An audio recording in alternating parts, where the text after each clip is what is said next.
Happy Thanksgiving, Badger fam. Now go get the axe and beat that dork, PJ Fleck.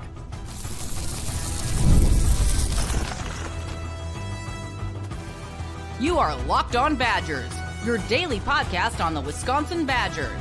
Part of the Locked On Podcast Network, your team every day. What is good, Badgers? This is Locked On Badgers, a special Thanksgiving Day episode of Locked On Badgers. We got Rajiv, you got Ryan. I'm your host on the Locked On Network, of course. Today's episode brought to you by our good friends over at FanDuel. New customers can place a $5 bet. You'll get started with $150 in bonus bets. If you win your first $5 bet, visit FanDuel.com to get started. Rajiv, we're just going to start here, man. Today, we actually have a really interesting topic we want to talk about today. We're going to talk about why we were so wrong on this team. And if we should be less upset, I'm worried how to frame this because I know I'm going to get YouTube comments on it. But if we're more upset just because our expectations were ridiculous, we're going to get into that in the second and third segment of the show. But we're going to start off with Axe Week. Badgers need this. They got to get it for a bowl game. This is incredibly significant. How are you feeling headed into this game for Friday, Rajiv? Well, first of all, let me just say happy Thanksgiving to all that are listening. Very thankful for all the listeners and everything. We get the things that we get to do it's so much fun and fantastic. So thank you. Man, I'll tell you what, I'm nervous as all hell. I feel like I'm nervous, but at the same time, I'm kind of oddly confident. And the reason I've said that is this, like, I feel like our backs are up against the wall. And when a team's backs are up against the wall and the other team's already bowl eligible, not to say that they don't care about this game, they do, but this is like such a massive game for a streak that means a lot to Wisconsin fans and the school. And Luke Fickell knows this. The players know this. You know, none of those players want to be on the team that broke the 22-game bowl streak. Like, I just feel like there's so much. And we saw this like strange little play well at home, play like crap on the road, play well at home, play like crap on the road. And now we're back at home. I just expect us to play better. I expect this to look more like the Penn State and Oregon game than the Iowa-Nebraska game as far as our performance. Do the numbers bear that out? No. Does what we've seen on the field bear that out? Not necessarily, but I think it does matter. And I think there is something to that. So I am kind of confident just because, man, we can't lose this game. And because of that, I oddly just think we won't. I know that is a silly take, and I'm sure I'm going to get hate for that, but it's just how I honestly feel. Like, sometimes it just matters as to who really needs it more. And that's that team that's going to want it more on the field. I don't think that's a silly take at all. I think, in fact, that's rooted in decades and decades of watching sports, right? What happens when a team goes down 3-0 in basketball in a playoff series? Invariably, that team, like 70% of times, wins game 4, and it becomes 3-1 just because they need it more. Like, that's what happens in sports. Yep. Minnesota wins this game. Now, listen, this game matters for both teams. Make no mistake. But Minnesota wins this game. All they're doing is changing their bowl destination potentially. There is no player, to your point, I think it's a great point, that wants to be part of the team that lost the streak. And by the way, you lost the streak in a home game to Minnesota. Like, there's no player that's going to want to be associated with that. And there's a lot of Wisconsin players on this roster, in-state kids or kids that have been in this program for years that have a lot of pride in this. It matters. I remember Allen Iverson talking about being part of the Olympics team, the USA team that didn't get gold. Like, they got bronze that year. And he said, it's like the worst thing ever, being the team that broke that streak. This is similar to me. You have to win this game. And because of that, I do think there is a bit of an X factor there. Because if you look at some of the numbers are a little scary. Right? The Badgers, yeah, I mean, I'll just start with turnover margin. The Badgers are 17th in the conference in turnover margin, which is amazing to me that somebody's worse, actually. 16th. Minnesota's second. Minnesota has been consistently pretty good at turning the ball over from opposing teams. They picked a lot of balls off. What do? We throw a lot of interceptions. That's not a great matchup for us. Wisconsin's pass defense has given up in this last 4-game stretch against pretty good teams, but they've been kind of shredded. Max Brosmer, here's a crazy thing, Rajiv. We are at the point with our passing game and our quarterback situation where I look at mediocre-ish quarterback lines and I'm like envious. Yeah, isn't that sad? It's really sad. 67% of his passes, 15 touchdowns, 5 picks. Yeah. I would kill for that. Yeah. Yeah, I mean, and yeah, totally. And he's averaging 7 yards per attempt, which is not like great, but it's also much better than what we are. The thing is, if if Braden Locke has a stat line like he did in the Nebraska game, I'd be fine with that. Like that's a fine stat line. He threw for 290 yards, 3 touchdowns and a pick. I mean, that's the kind of thing that we would love to have. Yeah, you're so right about that. I mean, it's like the Minnesota factor too. It's like all these things stacked up together. It would be so soul crushing. I mean, if that's, and listen, I for many of you know, I run a shopping center for a living. Friday, I'm going to be really busy. I'm not even going to be on the reaction show. I'm not even going to watching the game live because I'm going to work the entire day. But I'm almost kind of glad for that, because if we lose, I don't want to be anywhere near that. That's going to be one of the saddest days of Badger fandom ever. And that's why I feel like it can't happen, right? Like it just can't. But Minnesota wants it. Let's be honest. Like this is a team that has a lot of good attributes.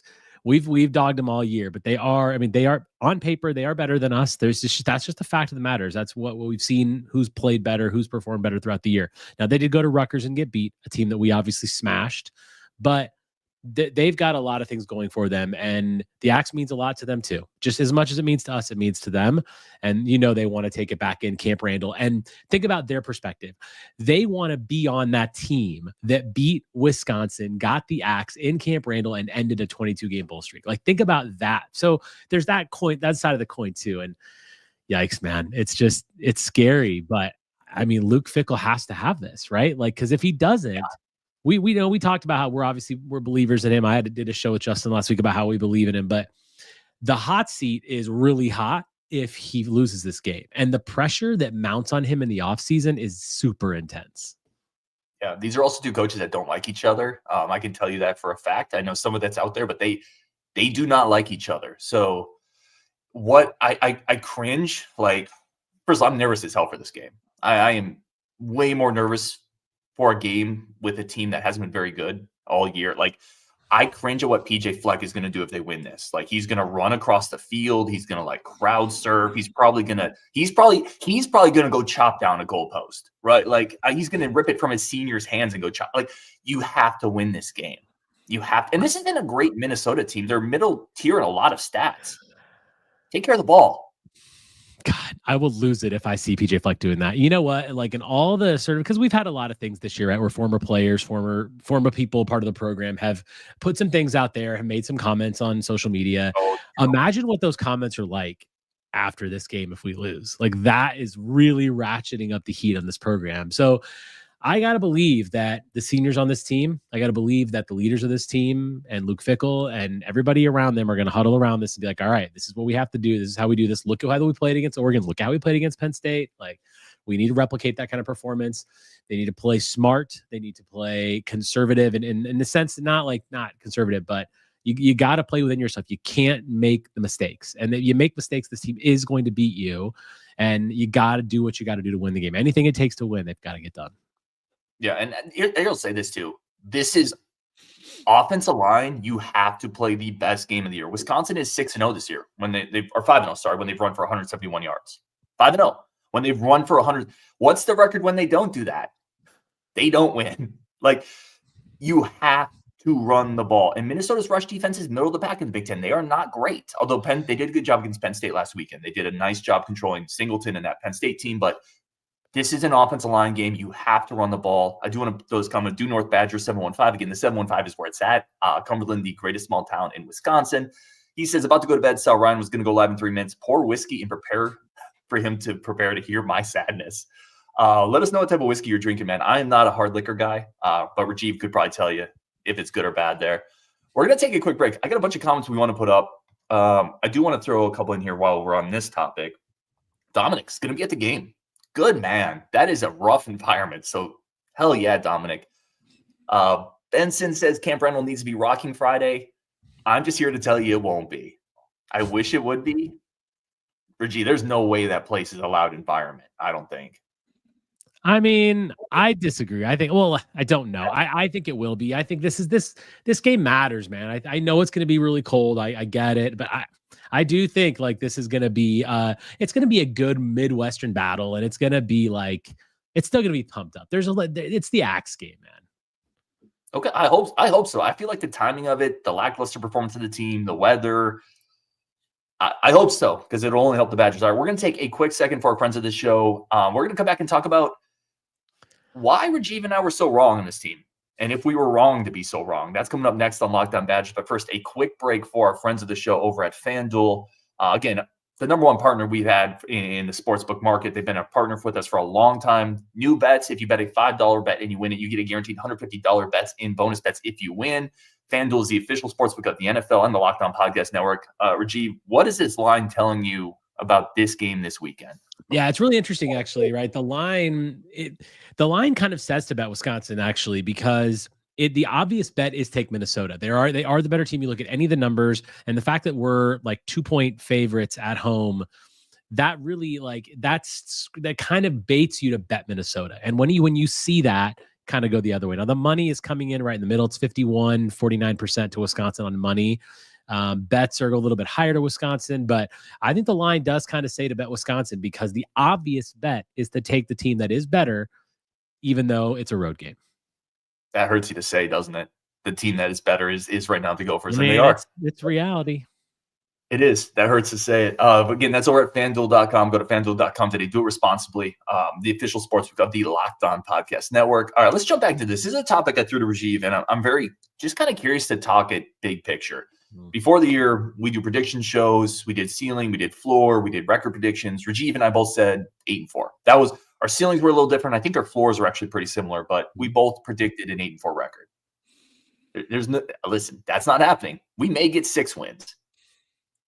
And the other thing is too. This is the second year in a row we've over predicted for this team. We did it last year. Do you reflect back and why were we so off on this? I thought about that a lot today. And I think that obviously, look, when you have the coaching change that we did, we were all very hyped about the future of the program and bringing in that Cincinnati, what they took them to the playoff. You bring in a coach that took a mid-major team to the playoff. That's a big deal, right? So, or non-Power 5 team, I should say. So, but I think that this year specifically, right? I still think we kind of had good reason to be optimistic. When you looked at the secondary, we knew what we had. We knew what we were bringing back. We knew what we could expect. When you look at the offensive line, who's basically they've all been there. They've been healthy the whole time. We knew what we could expect. We thought we had a receiver in Will Pauling that was going to take another leap and be one of the best receivers potentially in the country, certainly in the conference, and that really didn't materialize.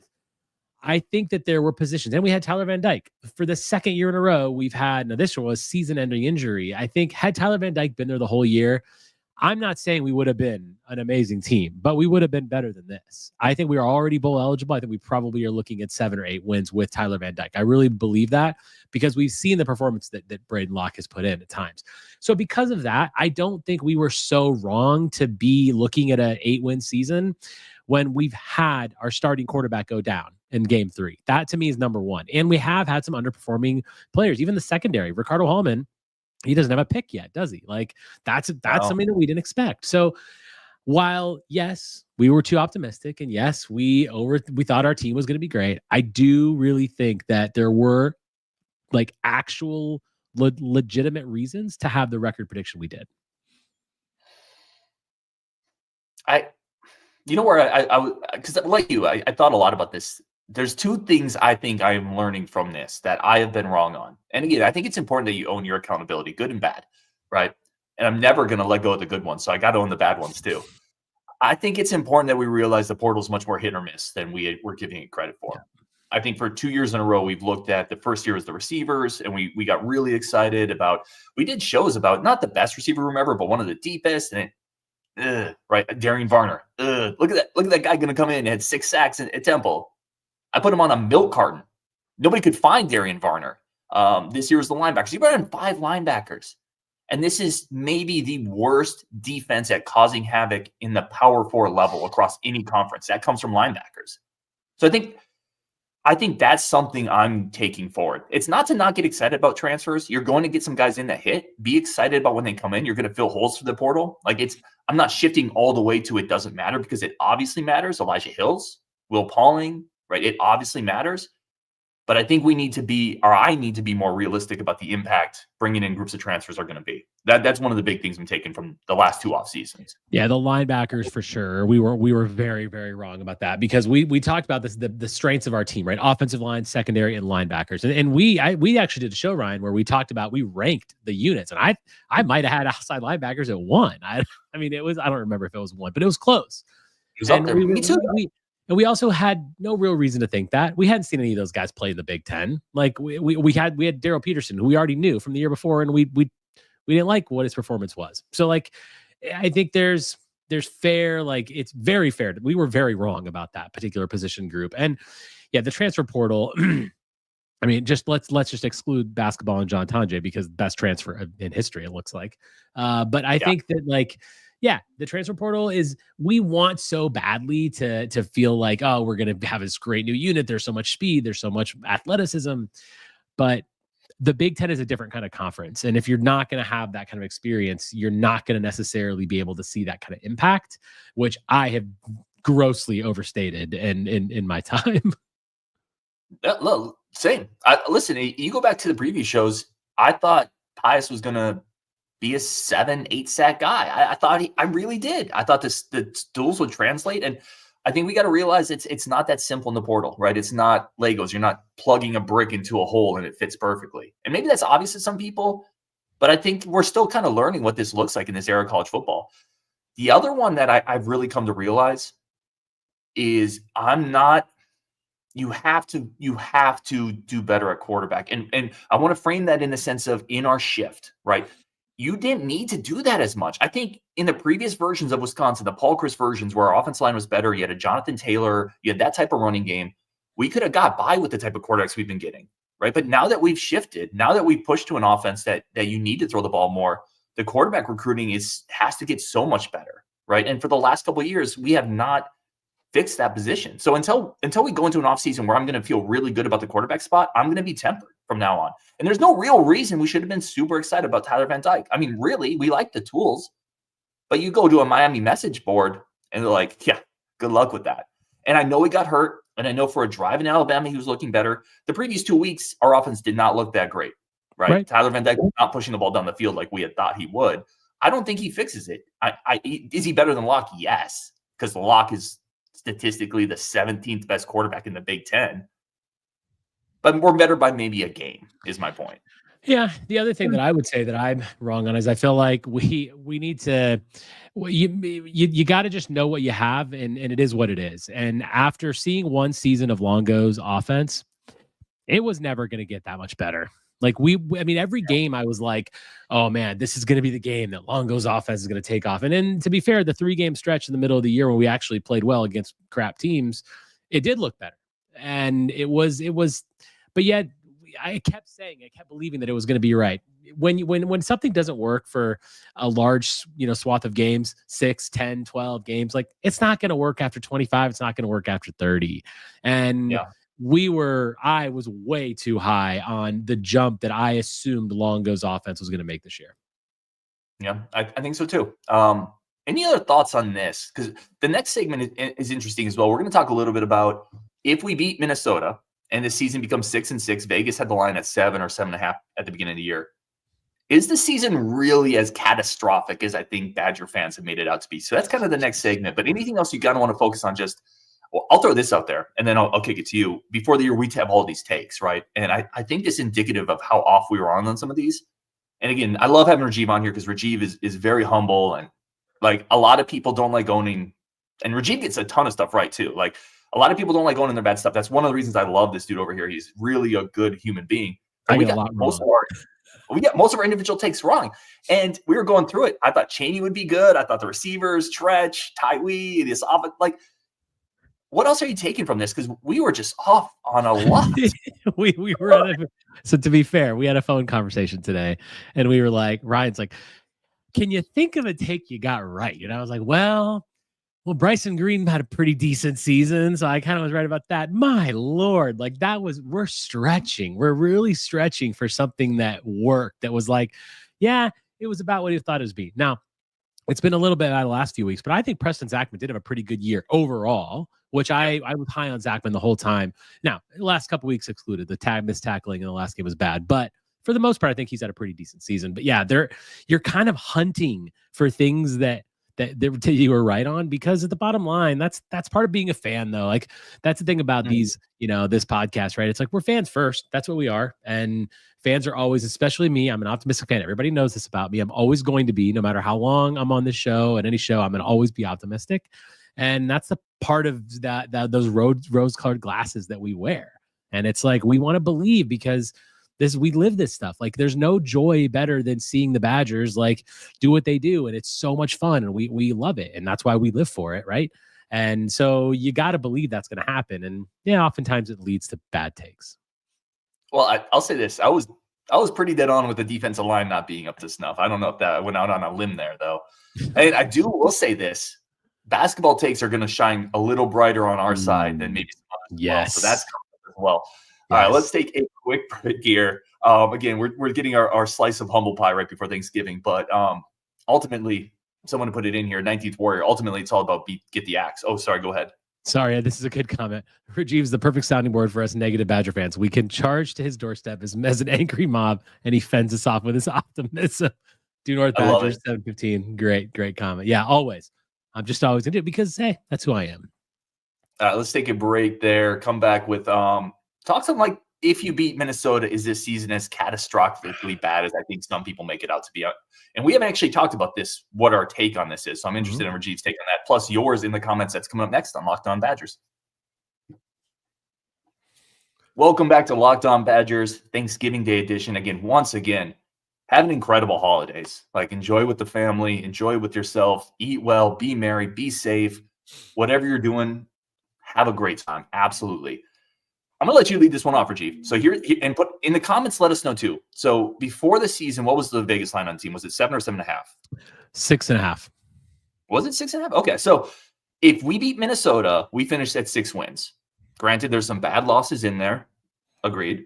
But if you finish with 6 wins, is it in year 2 of a season that our expectations were probably higher than they should have been? Is it as catastrophically bad as maybe we've made it out to be? To be fair, I do think it is as catastrophic. And the reason is 42-10 against Iowa. That, to me, right then and there, that is a microcosm of why this season is a catastrophe. And yeah, I'll find positives in it, if you dig far enough, and you can find reasons for optimism going forward. But when you go on the road to your rival and you lay an egg like that, and then you go to Nebraska and you do what you did there, I mean, there's not a lot. That to me is where a Wisconsin football team cannot play that way. We have always been a high floor team, and we need to be a high floor team. Going on the road to Iowa and getting pummeled, the run defense being as bad as it's been at times. At times it's been great, but at times it's been a porous like a sieve.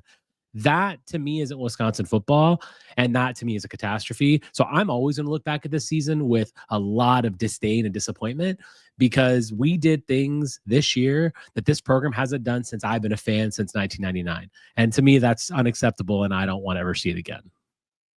Yeah. So on this one, we are in lockstep. 100% agree. Brian Axis below says record might not be far from what I expected, but they looked worse getting there. Didn't expect to get blown out. Iowa, Nebraska. To me, it was about year 2 should really be about, are you building momentum, right? Are you climbing the stairs or are you going down the stairs? There's a great quote. I think Jim Harbaugh said this, but I'm sure he stole it from somebody, because all quotes are stolen. But he said, you're either getting better or getting worse. You're not staying the same.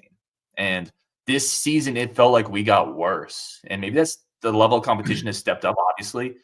But we played Iowa last year, right? Like, we lost by 32 to Iowa. Unacceptable. To me, this feels like, and I don't know if movie fans are out there, but there's a movie, it's like 30 Days a Night, where the sun never comes up. That feels like this season to me. I'm like stuck in an Alaskan fishing village with vampires everywhere, and the sun is just not coming up, and I keep waiting for this to end. This has not been an enjoyable football season. I love the Badgers. I love this program. I love covering it. I love talking to you about it. I love talking to people in the channel about it. But no, I agree. I think the 6-6, if you get there, masks a little bit of the pain that you took to get there. Yeah, I mean, and yeah, the axe will always help a little bit of the pain. Let's also talk about it from a Luke Fickell's perspective as well, because I mean, you have to look back at his season and think after season one, we're like, okay, not great. The loss to Indiana Northwestern were really bad, but 7-5, like there's something to build off of. And this year we regressed. And yes, the schedule was brutal. We all knew this. Like the schedule was really hard. That doesn't make up for the performances, as someone else pointed out. The performances are everything. That's how you can evaluate a team in an era and in a conference that is built off of imbalanced schedules. We're always going to have imbalanced schedules in the Big Ten with an 18-team conference. So you look at the performance. And if we were 6-6, 7-5, and we played our butts off all year and we got beat by teams that are better, then I wouldn't be having this take. But like Luke Fickell is pretty much like flat to down. Like Luke, he needs to take a big step next year too. So when I look back at his performance and I think about this team and him as a coach, I have to be honest and look at this season and say, this season is a failure for Luke Fickell. Like that's all there is to it. And I know you lost your quarterback, and I know there's other mitigating circumstances. You've had to fire your offensive coordinator, the coaching decisions that he's made, like all throughout the season, he has to be better. And so that's another reason that I look at this season and think, regardless of what happens, this is kind of a catastrophic season because he had a bad season as head coach. Yeah, I think that's a great point. I think there's a red flag coming up from this year and a couple of the last games in particular that I didn't have previously with Luke Fickell, and that is the in-game coaching stuff. There's some really wonky stuff that I had never really in the first year. I'm sure there was something like, because you can always quibble about, I should have gone for it there, but it felt like most of the decisions were pretty much defensible one way or the other. There's been a couple this year I don't think you can defend very easily. That worries me. That's a red flag that I didn't have coming into this year. The other one that sums kind of up, this was a comment somebody made, so I can't take credit for this, and I apologize. I forget who made the comment, but someone in a previous show sent me a comment that said, it used to be the Badgers just needed a little better talent at quarterback, maybe receiver, cornerback. Now it feels like they need better talent at every spot. And it made me think, what position do you feel great about right now? Nothing. Not even the secondary, right? Because I think the secondary played pretty poorly against Nebraska. Maybe punter. That's about it. I mean, that's about it. Some of the offensive line certainly you feel okay about, but I mean, yeah, like it. But that's the thing, like when you have, because our team was built on the trenches, and that's how you've got to do. You've got to build lines. Like O-line and D-line have to be amazing at all times, and when they are, you become, as I always say, a high floor team, and that's what I always want to be. I've learned that this season, by the way. I'll tell you that. That's something that I've learned this season. I've always said, like, given the choice, high floor, low ceiling, or high ceiling, like low floor, I want the high floor. And I want to be a team that's like always 8-9 wins and then occasionally can pop up there and maybe have a shot at something like what Indiana's doing this year. But I don't want to be a team that's a 5-win team, a 4-win team, looking at like Big Ten power rankings and seeing us at 13th. That's unacceptable to me. You got to build from the trenches. We've got to do that. And you're right about the red flag thing. Like, that's one of those things that's in the back of my mind right now. And I'm like, because I said this on our show on the Bucky Report on Monday. I said, and I even told you this, Ryan, after that, like those are the Nebraska game or the Iowa game, I thought to myself, for the first time, did we make a mistake? And I'm not saying that we did. And I believe in Luke Fickell, but I did think back to Jim Leonhard. I'm like, boy, Jim Leonhard's defense would not have done this. If he's the head coach of this team, our defense isn't giving up the kind of points we did. And I don't want to think like that, but this is what's happened this year. Like, I've actually, for the first time, I've legitimately thought to myself, yikes, I don't know about this. And that really saddens me, truthfully. Yeah, there's doubt where there didn't used to be doubt, right? It just is what it is. A couple comments here, wrap up on the show. Again, happy Thanksgiving to absolutely everybody. Mike H., we need to beat Minnesota. Keep that bowl streak alive. That's huge. Outside of just the acts and beating Minnesota, the practices matter. It's a huge deal. And it's also momentum into next year, right? Like, you don't get a lot of momentum being 6-6, man. We are on the same page on this. This is, no matter what, this is a bad failing season. But if you at least finish with the win against the rival, you get the axe, then you get the bowl practices, you can feel good about something going into the offseason. What are you feeling going into the offseason if you lose 5 straight, including 3 trophy games, bro? God, Like, when you put it like that, that's talking about depressing. Jeez. that's why this game is so important, just to springboard into something, right? And it's a small springboard. This is not a big springboard, but it's something. You know what I want to do is actually like be excited, cheer for a little bit. Like we, the last time we cheered was after that 3-game stretch. We were like, "Ooh, we might have a good quarterback. We have a good offensive coordinator." We were all hyped up, and since then, not once have we had a nice, fun reaction show and anything like that. It's been crap. And at least if we win that axe, we're gonna be talking on our shows just like being happy, and we're gonna be excited because we got the axe. Like that is something. It's a Super Bowl within itself, and it's so important. And it's the one thing, I've said this before, the one thing I'm so proud of as a Badger fan is that bowl streak. I love that. I love that we had the tournament streak for so long, and we're a perennial pretty much tournament team in basketball.